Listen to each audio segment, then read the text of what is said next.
La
ilaha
हज़रात, ये अपनी अपनी कैफियत होती है अल्लाह का जिक्र करने में इत्मीनान का होना। ये तो कुरान से साबित है। इसको जो इनकार करे वो इस्लाम से बाहर है। लेकिन अपने लिए कोई मंजर ऐसा था कि काश ऐसा हो कि हम जिस तरह भी ला इलाहा इल्लल्लाह इल्लल्लाह इल्लल्लाह कहते कहते हमें कोई कब्र में ले जाए। यही हमारे लिए समझो कि दुनिया और आखिरत की पूंजी। अपने महबूब रब को याद करना ये बंदगी की मेराज है। आप खुशकिस्मत हैं, इस मौजूदा वक्त में खुदा आपको कैसी कैसी अजीम तर्ज की मजलिसों से रुशनास करा रहा है। ये हमारा कमाल नहीं है, हम खुद इस मजलिस के अंदर अल्लाह के बुलाए हुए हैं। अल्लाह ने हमारा इंतखाब किया। हम सब जो यहाँ आए हैं, किधर हम जिक्र करने वाले लोग हैं, किधर हम तकवे तारत वाले लोग हैं। तो अल्लाह की मेहरबानी पर आपको यकीन नहीं आ रहा है किस तरह खास अपनी मेहरबानी से वो रब आपको कहाँ कहाँ से उठाया, आपको अपने घरों से, अपनी गलियों से उठाया, अपने दरवाज़ों से उठाया, अपने इलाकों से उठाया और ला के यहाँ बिठा दिया। और यहाँ बिठा के कोई आप मस्ती नहीं कर रहे, बल्कि आप अल्लाह की मोहब्बत में मस्त हो रहे। ये है असल जिंदगी। इसीलिए काश के हम सुबह शाम ऐसी महफिल करें। पता चले सूफियाना लोग हैं।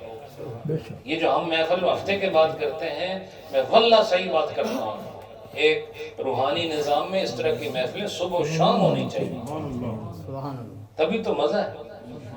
लेकिन क्या करें, ये ऐसा वक्त है, हर आदमी मसरूफ़ है, परेशान है, मुख्तलिफ किस्म की आजमाइशों में घिरा हुआ है।